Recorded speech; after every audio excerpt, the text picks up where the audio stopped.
Dalam berbisnis, modal merupakan faktor yang sangat penting. Bagi UKM, modal adalah segalanya setelah market atau pasar. Sekali lagi saya ingatkan, modal adalah hal terpenting setelah pasar. Jangan terbalik. Kalau ada yang mengatakan kita perlu modal supaya dapat pasar, maka satu hal pesan saya, kalau ada yang mengatakan hal seperti itu, tinggalkan mereka. Karena mereka bukan pebisnis. Mereka itu broker atau orang yang baru belajar bisnis. Pasar atau market adalah nomor satu. Begitu Anda kenal pasar Anda, tahu kebutuhan pasar, tahu mengisi kebutuhan pasar, tahu bagaimana menguasai pasar, maka modal atau dana adalah sebuah kepastian yang dibutuhkan namun mudah didapatkan. Bisa dibayangkan ada seorang kenalan Anda akan meminjamkan uang Anda untuk usahanya. Misalnya dia membuka warung atau warteg. Lalu ditanya oleh Anda, berapa kira-kira transaksi per hari nanti warteg yang Anda akan bangun? Lalu dijawab, oh belum tahu mas, kan belum punya warung. Nanti setelah warungnya ada kita kasih tahu Anda berapa transaksi per harinya. Pertanyaan sekarang, beranikah Anda meminjamkan uang itu ke dia? Kita tanya lagi, kamu pernah buka warung atau kerja di warung? Dia jawab, belum, tapi kayaknya di sekitar sini nggak ada warung, jadi pasti laku. Saya kalau cari warteg susah, jadi kalau kita buka warteg di sini pasti laku. Sekali lagi, beranikah Anda meminjamkan uang Anda kepada orang seperti itu? Atau kalau Anda diminta invest, beranikah Anda invest kepadanya? Tetapi bisa Anda bayangkan, kalau jawaban dia begini, saya 5 tahun bekerja di warteg, lalu sejak 3 tahun yang lalu saya buka warteg kecil-kecilan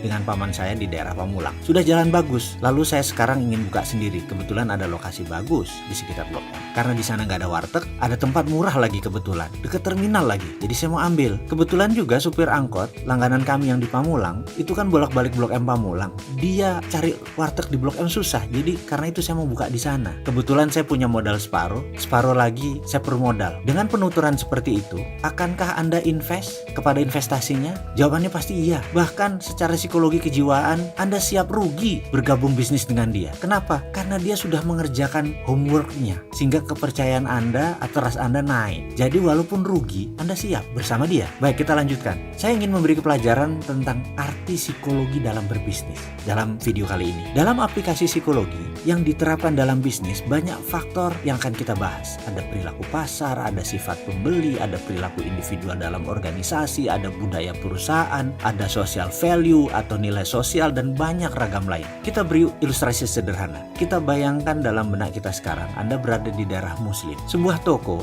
bisa mengurangi unsur warna merah dalam outletnya diganti dengan dominan warna hijau atau ditambah nuansa hijau keputihan. Karena bagi kaum muslim, warna putih dan hijau adalah comforting color. Di komunitas pecinan, maka warna merah adalah warna hoki. Warna merah di komunitas Chinese adalah comforting color. Kembali ke komunitas muslim, warna merah yang dominan bisa menjadi threat atau uncomfort. Dan jangan coba melawan belief system seperti itu. Bisa nggak laku jualan Anda. Kita akan bahas tentang hal seperti ini nanti. Sekarang, secara keilmuan mudah-mudahan saya boleh berbagi saat ini. Sedikit banyak saya 6 tahun makan sekolahan untuk hal ini dalam behavioral business analysis secara panjang dan lengkap. Semua nanti akan kita urai. Kita ke generasi muda atau yang lagi tren disebutnya generasi zaman now. Generasi zaman now saat ini nggak mau bekerja 9 to 5 office hour karena secara nature bisnis mereka mulai suka yang semi informal, sehingga membuat mereka lebih suka berwirausaha, buka usaha jauh dari dunia bekerja. Itu nggak salah. Namun kendala bagi generasi zaman now adalah mereka sulit mencari dana atau pemodal. Kenapa? Ini yang harus diingat. Kita harus ingatkan gambaran psikologis perilaku investor. Sekali lagi, ini saya mau mengingatkan perilaku investor karena kaum investor berbeda dengan kaum muda. Saat ini investor banyak yang sudah tua umurnya ketimbang yang kaum milenial yang baru mulai usaha. Perilaku investor, behaviornya berbeda jauh dengan anak sekarang atau anak zaman now harus paham. Pemodal besar, baik yang merupakan itu private equity fund, hedge fund, venture capital, dan banyak lagi portfolio keuangan, di mana portfolio keuangan adalah where's money makes money. Pengelolanya atau pemiliknya kebanyakan usianya di atas 50 tahunan. Bahkan kalau diambil rata-rata, angkatan Bill Gates di atas 60 tahunan. Mereka lahir di atas tahun 55-an sampai 70-an, itu adalah kaum investor kebanyakan usianya di sana. Di mana pada saat internet booming, itu adalah masa periode angkatannya Bill Gates. Angkatan sekarang adalah angkatan pemanfaat isinya internet, karena itu banyak digital. Berbisnis berbasis digital ini kebanyakan anak-anak muda. Sementara yang menguasai keuangan usianya di atas 55